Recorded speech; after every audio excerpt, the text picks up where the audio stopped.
They found a 13-inch stainless steel retractor that they had left inside. This is what it looks like. A 13-inch malleable retractor.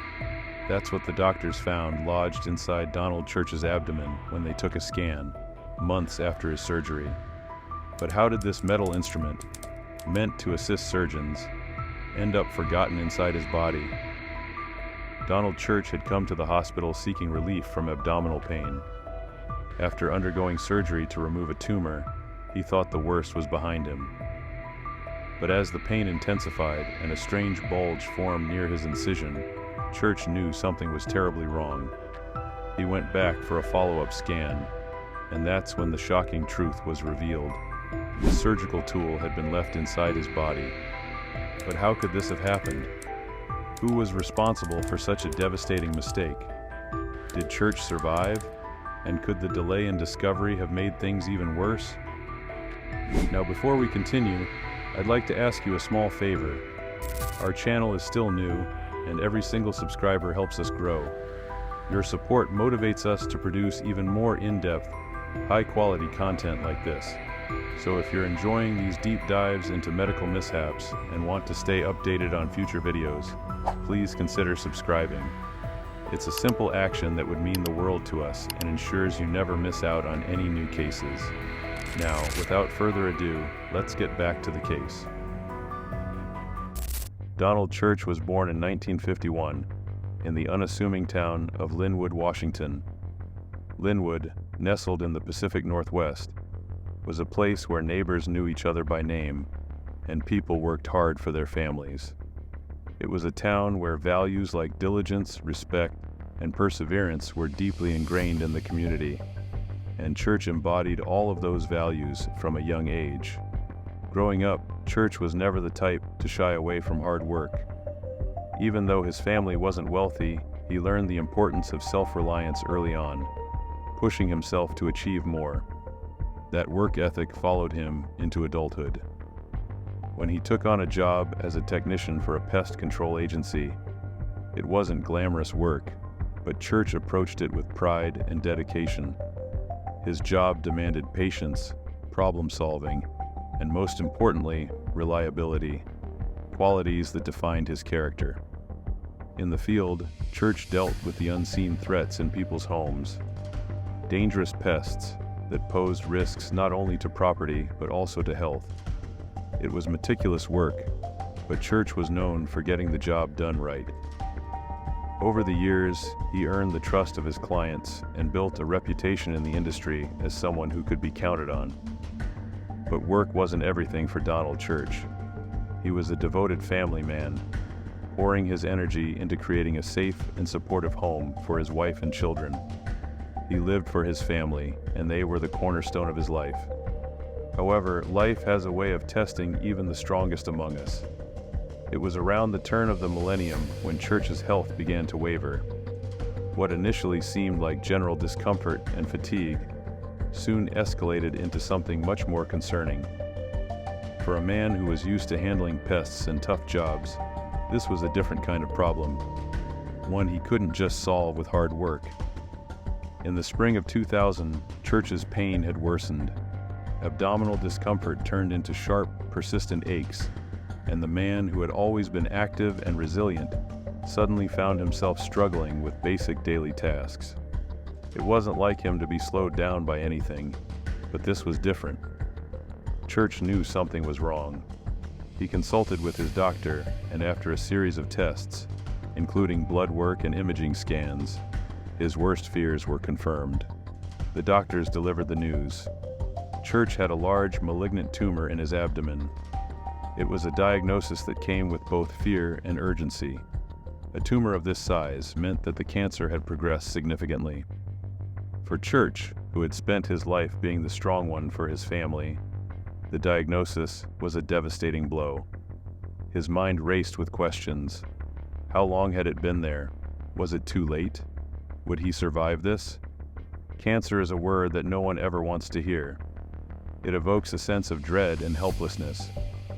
The doctors explained that the tumor was pressing against his internal organs, including his intestines and appendix, which was likely causing the intense pain he had been experiencing. But as bleak as the diagnosis sounded, there was a path forward. Surgery was the next step. The medical team at the University of Washington Medical Center was confident that removing the tumor would give him a fighting chance. This wasn't just a routine operation. This was a critical surgery that could mean the difference between life and death for Donald Church. His family rallied around him. They became his source of strength, reassuring him that he would make it through the surgery and come out on the other side stronger. They needed him, and in their eyes, he was invincible. Church drew on that hope, preparing himself mentally and physically for the life-changing procedure ahead. June 2000 marked a pivotal moment in Donald Church's life. The day of his surgery had arrived, and with it, a wave of mixed emotions. For Church, this was a battle he hadn't chosen, but one he was prepared to face. His family stood by him, holding on to hope that this procedure would be the turning point in his fight against cancer. The medical team at the University of Washington Medical Center had briefed Church and his family about the complexity of the operation. Removing a tumor of this size was no small feat. Not only would they excise the tumor, but they would also need to remove his appendix and parts of his large intestine due to the tumor's encroachment on these organs. The surgical team, led by experienced surgeons, entered the operating room with precision and confidence. They had performed countless surgeries before, and the protocol for this one was clear. Church's tumor was located deep within his abdomen, dangerously close to vital organs. The team carefully planned the steps. They would need to make an extensive incision to reach the tumor and ensure clean margins during removal, a critical factor in preventing the spread of cancer cells. Once the tumor was isolated and excised, they would close the incision, using the necessary tools to ensure that no harm came to the surrounding tissues. Among the tools was a device known as a malleable retractor, a thin, flexible metal instrument used to hold back organs and tissues during surgery, allowing surgeons to access deeper areas without damaging critical structures. These retractors are essential in complex surgeries, especially in abdominal procedures. They are designed to be flexible enough to be maneuvered inside the body and strong enough to protect delicate tissues from the pressure of the suturing needle. As the surgery progressed, the tumor was successfully removed. The surgeons meticulously worked to close Church's incision, using sutures to bring together the layers of muscle and skin that had been separated. It seemed as though the procedure had gone exactly as planned. The tumor was out, the incision was closed, and Donald Church was moved to recovery. It appeared to be a routine post-surgical process, and his family breathed a sigh of relief. But as Church lay in the recovery room, a critical error had already occurred, one that would haunt him in the weeks to come. Unbeknownst to the surgical team, during the process of closing the incision, the malleable retractor, the very tool that had been used to protect Church's organs, had been left inside his body. The team, assuming everything had been accounted for, completed the procedure without realizing that this 13-inch metal device remained lodged deep within Church's abdomen. At this moment, Donald Church's life, which had just taken a hopeful turn with the removal of his cancerous tumor, would once again be thrust into turmoil. The surgery that was supposed to save him from cancer had inadvertently set him on a path of even more pain, confusion, and unanswered questions. In the days following his surgery, Donald Church was hopeful. The tumor was gone, the surgery had been declared a success, and it seemed that the long road to recovery was finally underway. But what should have been a time of healing quickly turned into a nightmare. Almost immediately after leaving the hospital, Church began to experience intense pain, a pain that only grew worse with each passing day. At first, the discomfort seemed manageable, the kind of post-surgical soreness one would expect after such a major procedure. But this was different. It was sharper, more severe, and it wasn't getting better. At home, Church found himself unable to perform even the simplest of tasks. The pain made it difficult to walk, bend over, or even sit comfortably. Something wasn't right. His abdomen, where the surgery had taken place, felt wrong. There was a strange bulge near his incision site that seemed to move when he did. He tried to dismiss it, believing the doctors when they reassured him during his initial checkups that this was all part of the recovery process. After all, the surgery had been extensive. It wasn't unusual for post-operative pain to last several weeks, they said. But as weeks turned into months, the pain didn't subside. In fact, it worsened. Church began to notice other troubling symptoms. He struggled to have regular bowel movements and often felt a deep, shifting pain in his chest. The lump in his abdomen became more pronounced, and the discomfort more constant. His family, watching him suffer, grew increasingly concerned. They urged him to seek another opinion, but Church, still trusting the assurances of his doctors, tried to soldier through it. He believed that with time, the pain would fade. But this was no ordinary recovery.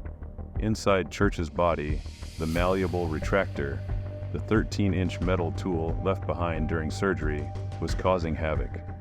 Designed to protect his organs during the suturing process, the retractor was now acting as an intruder, pushing and pressing against his internal tissues and organs. This wasn't just an oversight. It was a serious medical error that was compromising his health and causing unimaginable pain. Church described the pain as a weekly cycle.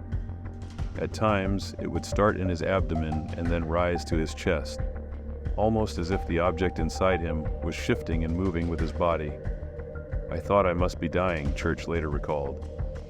There were moments when he could do nothing but lie on the bathroom floor, overwhelmed by the pain, convinced that something catastrophic was happening inside of him. This deepening mystery of his worsening condition added to the emotional strain. Despite multiple follow-up visits with his doctors, who continued to tell him that his pain was a natural part of recovery, Church's instincts told him otherwise. He knew his body, and what he was feeling wasn't right. He was frustrated, confused, and above all, scared. What was happening to him, and why did no one seem to have any answers? But the most frightening truth was yet to come, and the discovery of what lay inside Donald Church's body would shock everyone involved. As the weeks stretched into months, Donald Church could no longer ignore the excruciating pain that had become a constant in his life. His days were marked by physical limitations, and his nights by restlessness. The weight of not knowing what was wrong began to take a toll on his mental health. Church, who had always prided himself on his work ethic and independence, was now dependent on his family for help with everyday tasks. The bulge in his abdomen grew more noticeable, and the pain was no longer something he could push aside. His wife and mother, watching him suffer, insisted that he seek a second opinion. It was clear to them that this was more than just a difficult recovery from surgery.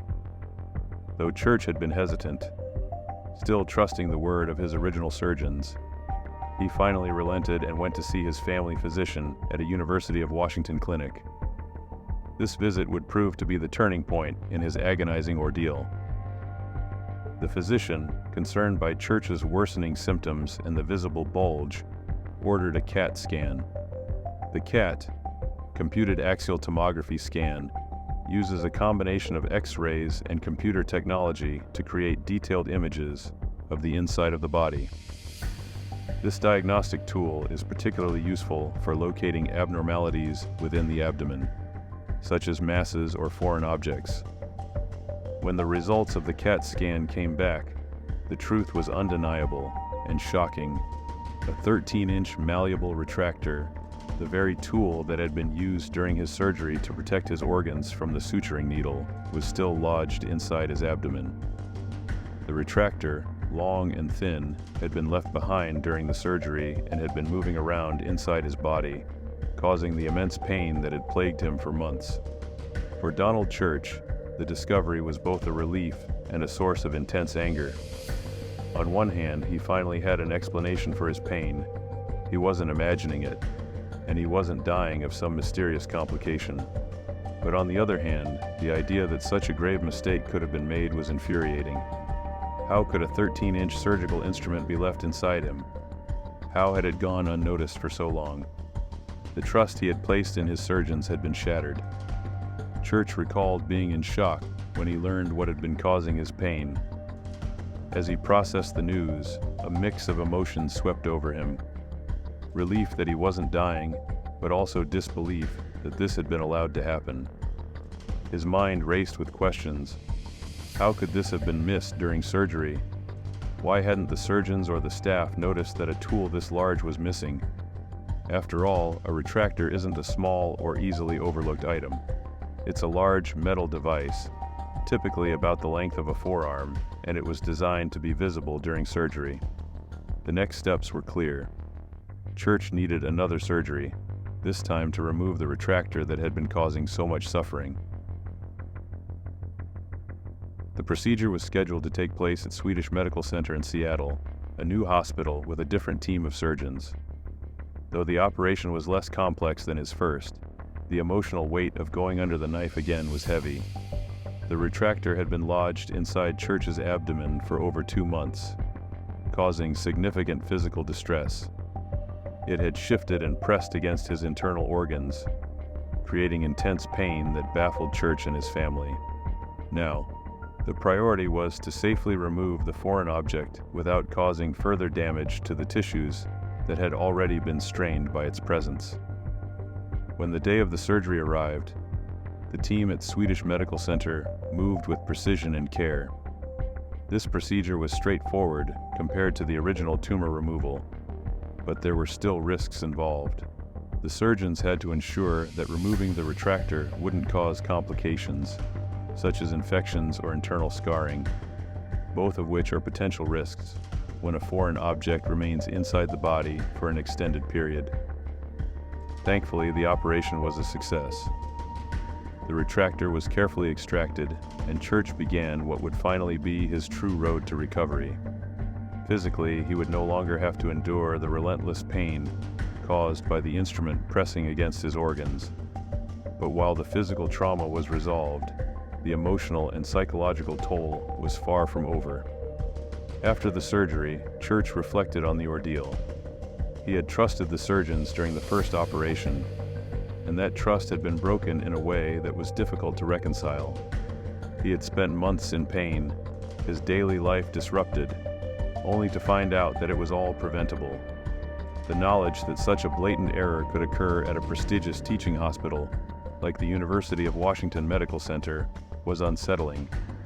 Church, like any patient, had placed his life in the hands of professionals, believing that the surgery would restore his health. Instead, he found himself embroiled in a situation that shook his faith in the medical system. The pain, the frustration, and the lingering sense of injustice weighed heavily on him, even as his body healed.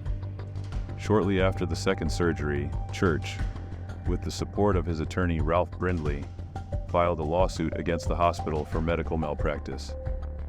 The legal process brought to light not only the specifics of his case, but also the broader issue of retained surgical instruments at the University of Washington Medical Center.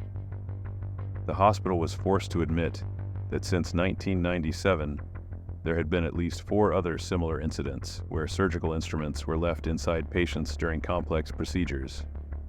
This revelation sent shockwaves through the medical community and the public. How could a leading teaching hospital allow such mistakes to happen multiple times over the course of a few years? The public had placed its trust in the institution, believing it to be a center of excellence in healthcare. But now that trust was being questioned. The frequency of these incidents, though statistically rare, was alarming enough to prompt an internal investigation and immediate changes to hospital protocols. Faced with mounting scrutiny, the University of Washington Medical Center took swift action. Dr. Eric Larson, the medical director at the hospital, publicly apologized to Donald Church and his family, admitting that the mistake was entirely preventable. The hospital, recognizing the gravity of the situation, implemented new safety procedures aimed at preventing such errors from happening again. One of the most significant changes was the introduction of a mandatory instrument count policy for all surgeries. Although it had always been standard practice to count smaller surgical items like sponges and suturing needles, larger tools like retractors had not been consistently counted. The assumption had been that larger instruments would be easily noticed. Church's case, along with the others, proved that this assumption was dangerously flawed. From that point forward, the hospital required that every tool used in an operation be meticulously tracked, both before and after the procedure, to ensure that no instrument, no matter the size, was left behind inside a patient's body. These changes were designed not only to restore public confidence in the hospital, but also to protect future patients from suffering the same fate as Donald Church. In November 2001, more than a year after the initial surgery, Donald Church and the University of Washington Medical Center reached a settlement.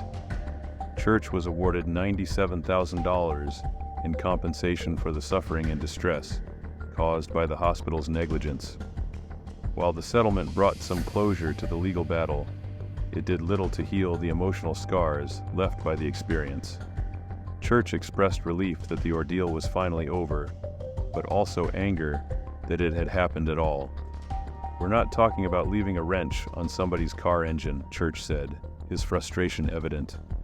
"We're talking about top surgeons at a major hospital doing this. This is somebody's life." Church's case was far from an isolated incident.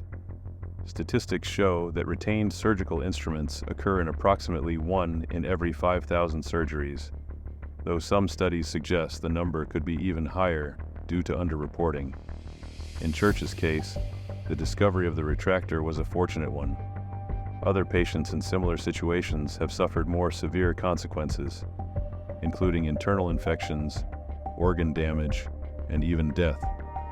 Organizations such as the Joint Commission, which accredits and certifies healthcare organizations, began emphasizing the need for hospitals to adhere to stringent counting protocols. New technology, such as radio frequency identification, RFID tags, and barcode scanning for surgical instruments, has since been developed to further reduce the risk of human error during surgeries. These innovations allow surgical teams to track instruments in real time and ensure that no items are left behind inside the patient's body. The medical community responded. Following Church's case and the subsequent public outcry, discussions around the need for stricter surgical safety protocols intensified. Hospitals across the country began re-evaluating their own procedures for counting instruments before and after surgeries, adopting policies similar to those implemented at the University of Washington Medical Center. These measures, designed to prevent retained surgical items, an error known in medical terms as a retained foreign object, became standard practice in many operating rooms. Experts in the field of patient safety also began to push for more transparency when it came to reporting medical errors. No longer seen as rare, isolated incidents, such errors are now understood to be part of a larger, systemic issue within the healthcare industry. The push for greater accountability, transparency, and patient-centered care has only grown in the years since Church's case. His ordeal serves as a reminder that behind every statistic, there is a human being whose life has been affected by a preventable mistake. And while the systems in place have improved, Church's story remains a crucial part of the ongoing conversation about how to make healthcare safer for everyone. And that's the legacy of Donald Church's case, a story of pain, perseverance, and ultimately, a call for change that reverberated through the medical community. His experience was a turning point, not just for him, but for the countless patients who have benefited from the safety measures that his ordeal helped bring about.